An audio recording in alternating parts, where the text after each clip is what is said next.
The poor girl only had $5.00 for a blind date. The single dad CEO at the next table watched her and paid for the entire dinner. The restaurant buzzed with the quiet murmur of weeknight dinners, soft music playing, glasses clinking gently, silverware tapping porcelain.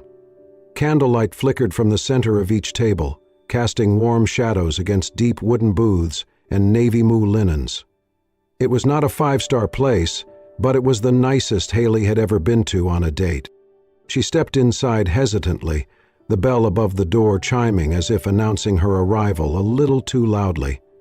Her hand smoothed the sides of her dress, a vintage piece, pearl-colored, fitted at the waist, the fabric just beginning to fray at the edges.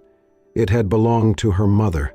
She had only worn it once before, years ago, to her college graduation. Tonight it felt like armor and hope all in one. She had curled her blonde hair that afternoon in her tiny apartment, applying a little makeup she barely had money for. Her lips were a soft pink. Her nerves, however, wore no disguise. The hostess approached with a polite smile. "Reservation for Haley," she said, her voice firmer than she felt. "Right this way." She followed the woman to a small table by the window. The light above it glowed softly. It felt like it was waiting for something to happen. Haley sat with care, her purse clutched in her lap, her knees drawn close beneath the table. She glanced once at the time, 6:45 p.m. She was 15 minutes early. Good. She needed time to breathe. Maybe, just maybe, this time will be different. She scanned the room, pretending to look casual, but her eyes landed on the entrance every few seconds. She had met him on a dating app. Aaron. He had seemed kind, thoughtful, not pushy. His messages were short but sweet. When he had suggested this place, she had hesitated at first, then said yes. It had taken her months to say yes to anyone, years if she was honest with herself. At a table not far from hers, a man in a charcoal gray suit stirred a glass of scotch. His posture was relaxed, but his eyes weren't. Ethan Blake had just left a long meeting, one of many lately, but the tension from his day had not followed him into this moment. Instead, his gaze settled on the young woman near the window. She had walked in with so much hope and just a little trembling. Something about her reminded him of the past, of when he used to believe things could begin with a look across a table. 15 minutes passed. Then 30. Haley shifted in her seat. She checked her phone again. No messages. She scrolled through the last one he had sent earlier that afternoon. "Can't wait to see you tonight." She smiled at it again, as if trying to remind herself it had been real. At 7:15, she sent a quick message. "Hey, I'm here, just checking in." Still nothing. She waited, looked up each time someone walked in, tried not to fidget with her napkin too much. At 7:30, she called. It rang once. Voicemail. A server approached her table gently. "Miss, would you like to go ahead and order something? We're starting to fill up." Haley blinked. "Oh, I'm actually waiting for someone. Just a little longer." The server nodded and moved away. Haley opened her small purse.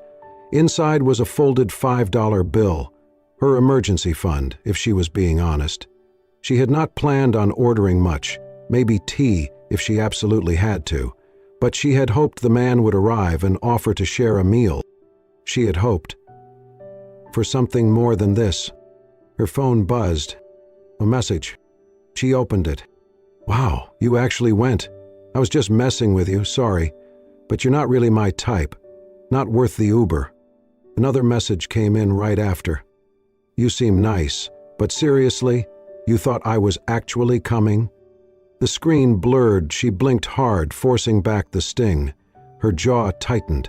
She could feel people around her, couples laughing, waiters moving, glasses clinking, but it all turned to static. Her fingers curled around her napkin. She refused to cry. Not here. Ethan, still seated nearby, caught the moment she put her phone down. He had not heard the words, but he had seen enough. He saw the color drain from her face. He saw the way she straightened her spine, like it was the only thing holding her up. And he saw the familiarity in it all. Because once, long ago, he had waited too. Not for a girl to show up, but for someone to believe he was enough. Haley sat still for a long moment, fingers trembling around the napkin in her lap. Her face was pale, her eyes dry but glassy. There was a tightness in her posture that said she wanted to vanish, to fold herself small enough to slip through the cracks in the tile floor. Ethan watched from the next table over, saying nothing.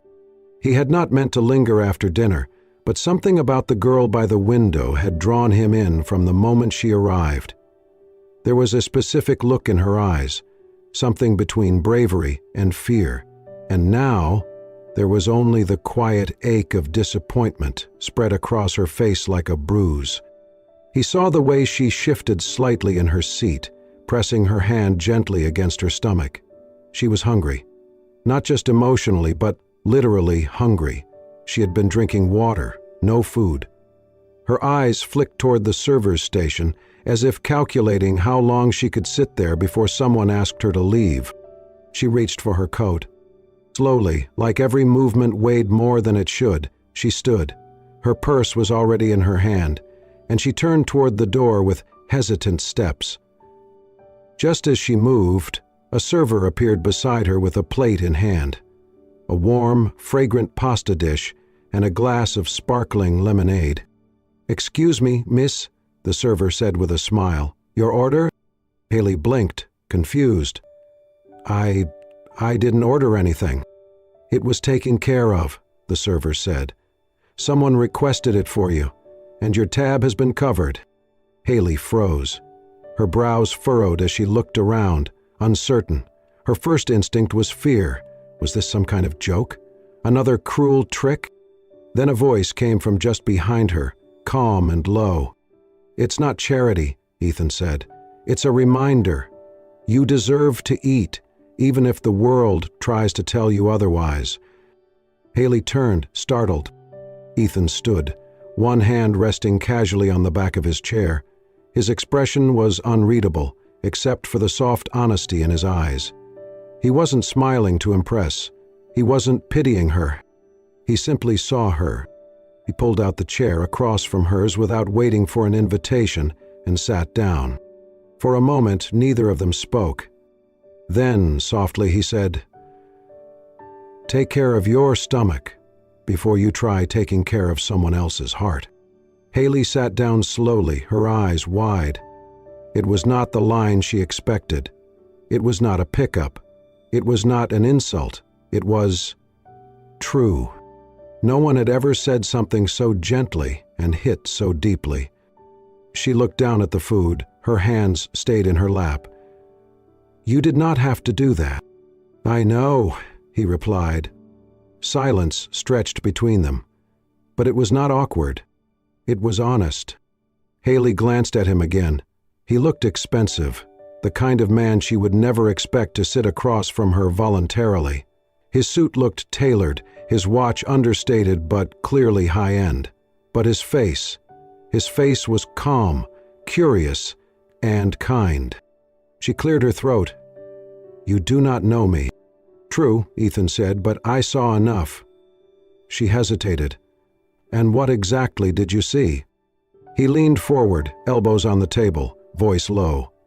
"Someone who showed up, someone who hoped, someone who waited longer than she should have, but not because she was desperate, because she believed. That still matters." Her throat tightened. No one had ever put it that way. People always told her she was naive, soft-hearted, too hopeful for her own good. But this stranger, this man with gentle eyes, had called her brave without using the word. She finally lifted her fork and took a bite. The food was warm, real, and it was the first proper meal she had had in days. Ethan watched her for a second, then leaned back in his chair. "I did not mean to interfere," he said, "but you reminded me of someone I used to be." Haley looked up. "And who is that?" He smiled faintly. "A guy who thought he needed to be something else to be worth showing up for." Her eyes softened. Something unspoken passed between them, a small flicker of understanding, of recognition. She still felt small, still felt out of place, but somehow with him sitting there, not pitying her, not mocking her, it felt like she was allowed to exist at that table, to eat, to breathe, to be seen. Haley sat still long after the dinner had ended. The plate in front of her was empty, but the weight in her chest remained full of things she had not said and didn't know how to.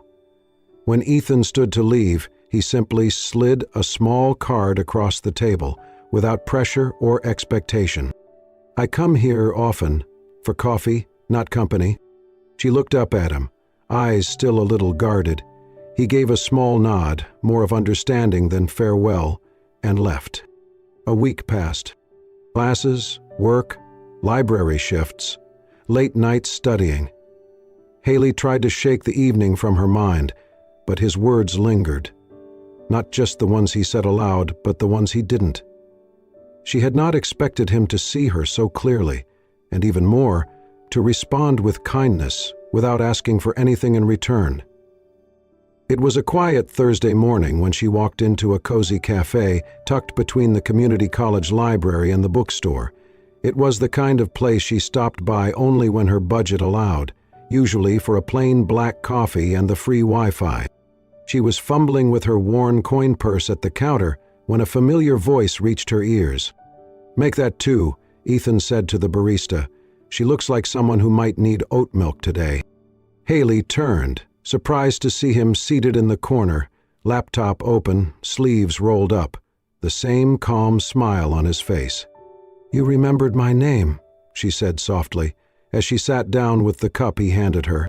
"I remembered your courage," he replied. Name was the easy part. She blinked, unsure how to answer, but the words warmed something small and tired in her.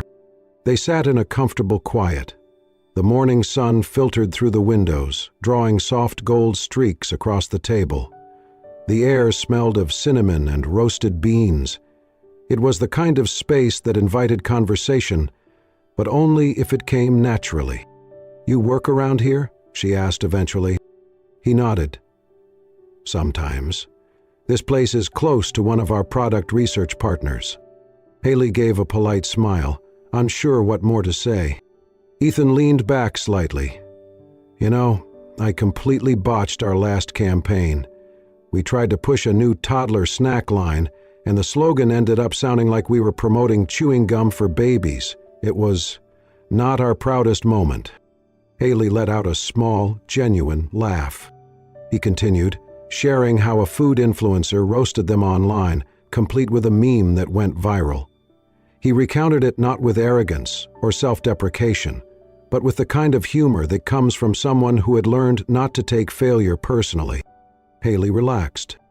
No pity, no questions about her past, no awkward comments about that dinner. Just a man sharing a story. Not as a CEO, just as a person. She sipped her coffee. "That slogan sounds like something my anatomy professor would hate." He grinned. "I could use someone like you in the copywriting department." She raised a brow. "I am a broke nursing student, not a branding expert." "Exactly," he said. "You read people better than the marketers do." They chatted for a while about coffee preferences, about weird childhood snacks, about how she once tried to cut her own bangs with safety scissors. The lightness of it surprised her. When she stood to leave, she expected him to say something to extend the moment, but he just smiled, nodded, and let her go. No pressure, no invitation, just respect.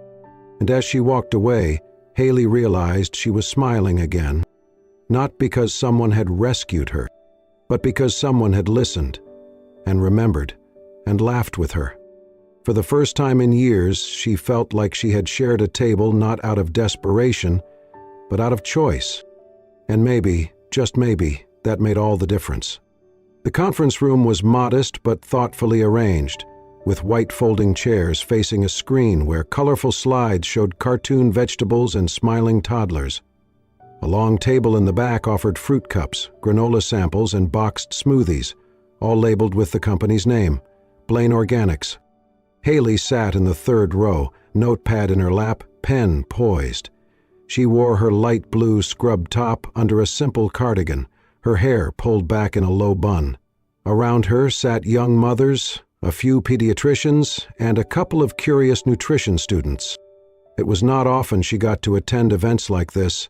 She usually could not afford the time or the registration fees. But Ethan had texted her a week earlier with a personal invite and a waived fee. Thought this might align with your studies, no pressure. So she came. The presenter introduced the topic: early childhood nutrition, food safety, and allergen awareness in store-bought products. As the slides continued, Haley raised her hand twice, once to ask about preservative levels in toddler snacks, and once to point out a discrepancy in the allergy labeling system. Both times, the speaker paused, surprised. "That's a great question," he said after the second one, "and a really sharp observation." Ethan, standing near the back in a navy blazer, watched quietly. He had seen plenty of ambitious interns, sharp employees, and confident experts, but there was something rare about Haley's voice. She was not trying to impress anyone. She just cared. She asked questions like someone who would one day be in a position to save a life because of them. After the workshop, while others milled around the snack table or handed out resumes, Haley slipped out quietly, heading toward the library down the block. She loved this library. It was warm, tucked between two office buildings, and had a quiet study room with a view of a tiny garden. She had always thought it looked like a secret place for people who were trying to grow, just like the plants outside. She did not expect to see Ethan there. But when she pushed the glass door open, there he was, standing by the children's reading corner, holding the hand of a small girl in a yellow sweater dress. Haley blinked. Ethan looked up and smiled. "Hey," he said, gently shifting the little girl behind him. "Was not sure I would see you here." I just came to return a few books," she replied, holding up the small stack in her arms. Her eyes drifted to the child, who was now peeking out from behind Ethan's legs. "This is Lily," he said softly. "My daughter." Haley's eyebrows lifted slightly. Ethan's voice shifted, softer, more careful. "She's 3, a little shy at first." Haley crouched slightly, offering a small smile. "Hi, Lily." The girl blinked up at her, hesitant. Then slowly she stepped forward, her tiny hand reaching out to touch the hem of Haley's cardigan. "She's pretty," Lily said to no one in particular. Haley chuckled. "You're very pretty, too." There was a pause. Then Lily leaned close, sniffed the air near Haley's shoulder, and whispered, "She smells like Mommy." The air stilled. Ethan's expression froze.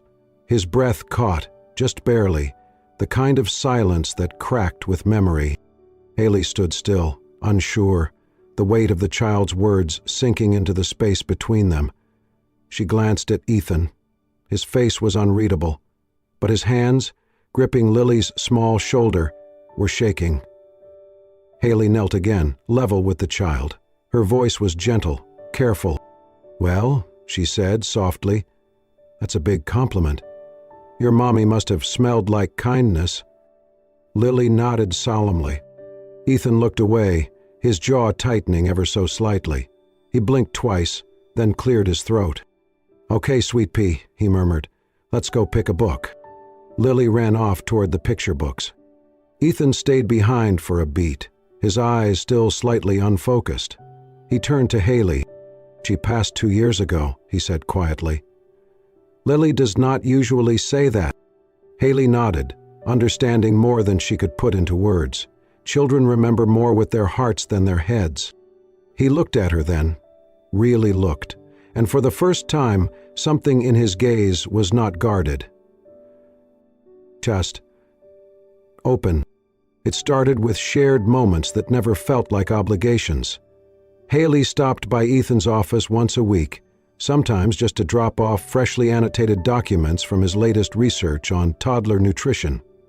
Other times she stayed a little longer, sipping tea in the corner while he reviewed slides for an upcoming product pitch. She had a way of catching inconsistencies, of asking the kind of questions that real mothers would one day ask, about the labels. Ethan appreciated her insight more than most consultants he had ever hired. But it was not just work. It was her presence, quiet, thoughtful, never demanding, that made those moments linger. On Tuesdays and Thursdays, when his nanny had class or emergencies, Ethan would call Haley, not as a last resort, but because Lily seemed to respond to her in a way that eased the edges of their routine. Haley would pick her up from daycare, braid her hair before bed, and always read 2 books, never 1, never 3. It became something unspoken, but familiar. Haley never asked Ethan about his past, and he never pushed her about hers. There was no confession of feelings, no grand romantic gestures. But when she laughed, he found himself watching too long, and when he stayed up late working, he'd sometimes draft a message just to tell her something silly Lily had said, but delete it before sending. It was fragile and real. Then one evening, the line between help and something more blurred. Lily had a low-grade fever. Ethan had stayed home from work, juggling Zoom calls with thermometers and lukewarm soup. By 4 p.m. he was exhausted.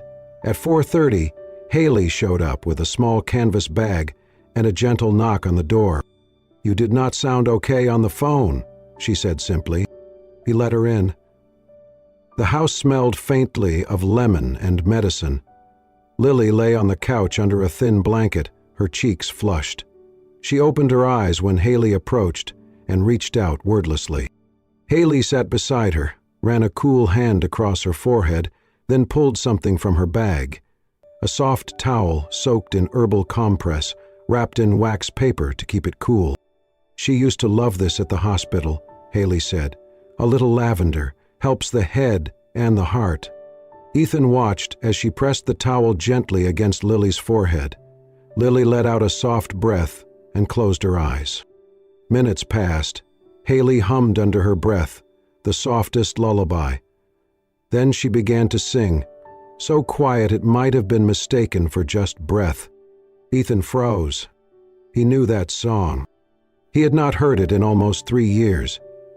It was the lullaby his wife used to hum when Lily was still small enough to sleep in their bed after a bad dream. A gentle melody from a folk tune, altered with nonsense lyrics, and a line that always made Lily giggle. "The moon wears socks when it's cold at night." Haley sang it word for word. Ethan's knees gave slightly, and he sank into the armchair behind her, his breath shallow. He did not interrupt.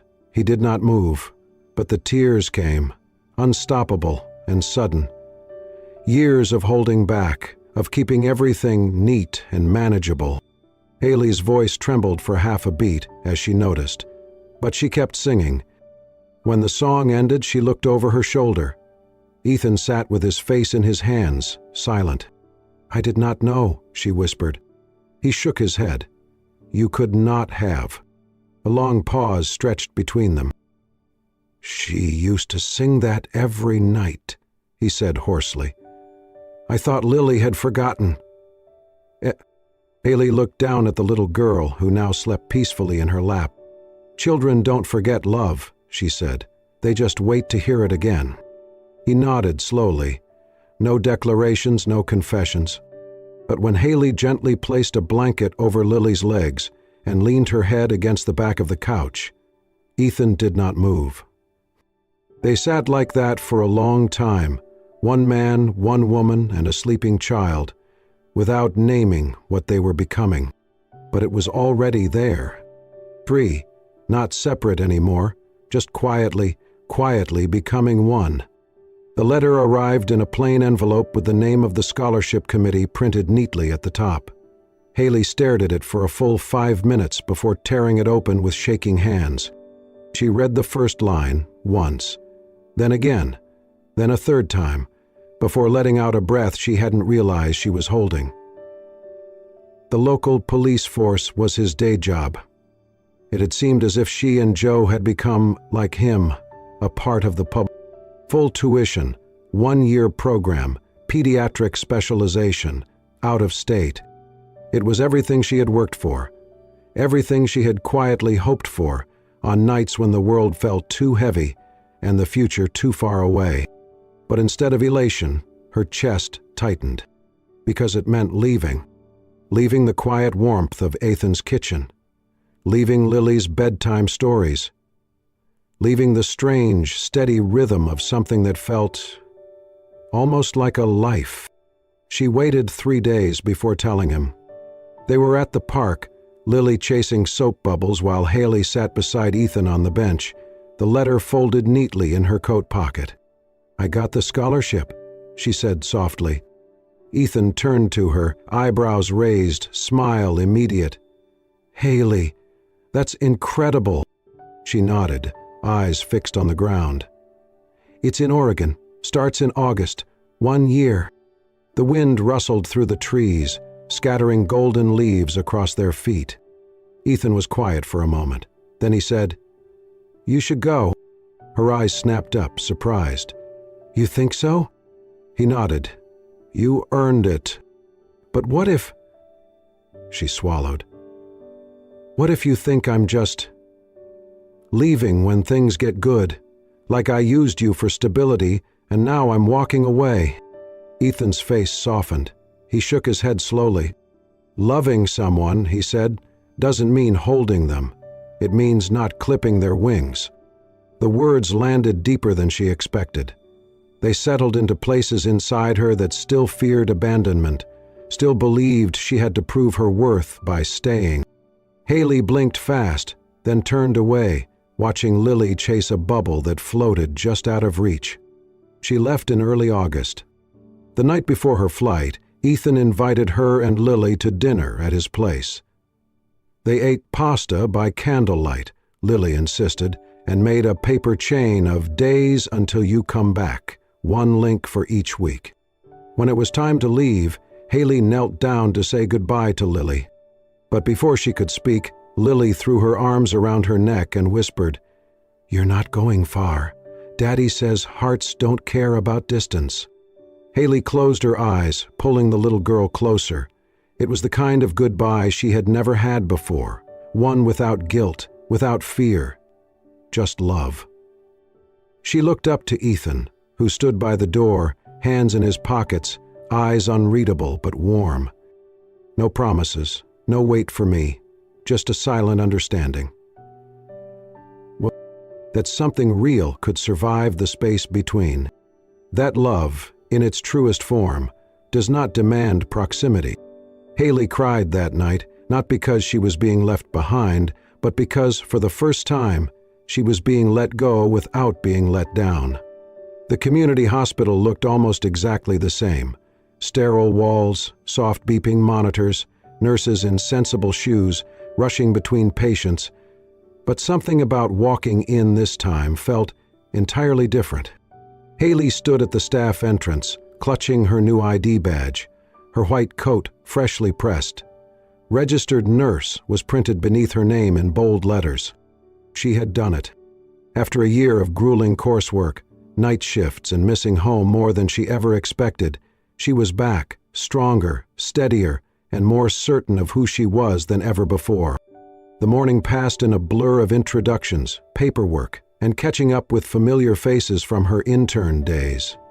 Just before lunch, a nurse handed her a sleek white envelope. "There's an event this afternoon. You're invited," she said with a wink.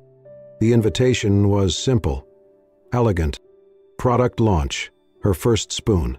A celebration of nourishment, dignity, and second chances. Location, rooftop garden, Blake Nutrition Co. Time, 3:00 p.m. She knew instantly who it was from. At exactly 3:00, Haley stepped out of the elevator into the rooftop garden, an airy space lined with flowering herbs, hanging lights, and rows of white chairs. A long table in the center displayed pastel-colored packaging, each box marked with the same soft script. Her first spoon, for the women who stayed hungry to feed hope. Haley stopped in her tracks. Her throat tightened as she looked at the design. It was subtle, but the silhouette on the side of the box, a woman cradling a child close, a spoon in her other hand, was unmistakably familiar. Ethan was standing near the podium, speaking to a small crowd of investors, staff, and press. His voice was calm, focused, but when his eyes met hers across the rooftop, the corners of his mouth lifted, just slightly. He finished his speech, shook a few hands, then walked directly toward her. "I wasn't sure you would come," he said. "I wasn't sure you'd still remember me," she replied softly. "Impossible," he said, eyes warm. They stood for a moment in silence, the noise of the event fading into the background. Then, slowly, Ethan reached into his pocket and pulled out a small box. He did not kneel. He did not speak in grand declarations. He simply opened it, revealing a delicate ring with a single, unassuming stone. "I don't want to save you," he said quietly. "I want to stay. If you'll let me." Haley stared at the ring, then at Ethan, his face older than when they first met, eyes still carrying the weight of his past, but now softened by something else. She did not cry. She did not tremble. She simply nodded, not because she was overwhelmed, not because it felt like a fairy tale, but because, for the first time in her life, she was choosing love not out of need or fear, but from a place of peace. A place where two people, each broken in their own ways, had become whole enough to stand side by side. And this time, neither of them was running. The soft hum of conversation, the clinking of glasses, and the scent of rosemary bread filled the same mid-range restaurant where, not long ago, Haley had sat alone, nervous, hopeful, and invisible. But tonight, everything was different. She walked in hand with Ethan, their fingers laced naturally, comfortably. Lily trotted just ahead of them in her little navy dress, her pigtails bouncing with every step. The hostess greeted them warmly and led them to a familiar corner table. Except this time, there were 3 chairs. Ethan pulled one out for Haley, then helped Lily into hers. No separation, no silent observing from afar, just one table, shared. Haley looked around the space. The same soft lighting, the same polished wood, even the same server who had once gently asked if she would like to order. It was surreal. Ethan handed her the menu with a playful smile. "Order everything you want," he said. "Tonight we eat for the girl who waited 45 minutes and still believed someone would show up." Haley let out a soft laugh, but her eyes shimmered. She glanced down at the menu, then back at him. "You remember everything." "I remember you," he said simply. Just then, Lily reached into her tiny backpack and pulled out a folded piece of paper. She spread it proudly on the table.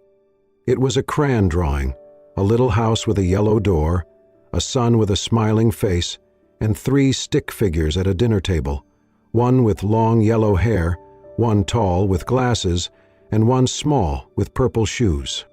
"This is us," Lily said, "and that's spaghetti, because Mommy Haley likes spaghetti." Haley's breath caught. She reached across the table and gently touched the paper, her fingers trembling just slightly. "Did you draw this today?" she asked. Lily nodded. "At preschool, teacher said to draw our favorite thing. I picked dinner with you and Daddy." Ethan looked down at his daughter, then across at Haley. No words were needed. The simplicity of the moment said it all. Candlelight flickered. Laughter from another table rippled past. A waiter set down warm bread and water without interrupting the intimacy of what was unfolding. Haley stared at the 2 people in front of her, the man who had once quietly paid for her dinner without a word, and the little girl who saw her not as a stranger, but as home. She reached for her glass of water, took a breath, and whispered, not loudly, not dramatically, but with the kind of quiet certainty that only comes after surviving the storm. "You were never late," she said, eyes locked with Ethan's. "I just needed to believe long enough to wait." Ethan did not respond right away. He reached for her hand across the table, laced his fingers with hers, and nodded. Outside the restaurant, night had settled in. But inside, at one small table with 3 chairs, something had begun. Not a rescue, not a fairy tale. Just 3 people, 1 table, and a future built on the simple, quiet miracle of showing up. If this story moved you, don't forget to support soul-stirring stories by hitting that hype button and subscribing to our channel. Every view, every like, every share helps us bring you more heartfelt tales like The Girl Who Waited 45 Minutes. Because somewhere out there, someone's still waiting to be seen, to be heard, to be loved. Turn on notifications so you never miss the next story that might change everything. Thank you for watching, and remember, love always finds its way to those who believe.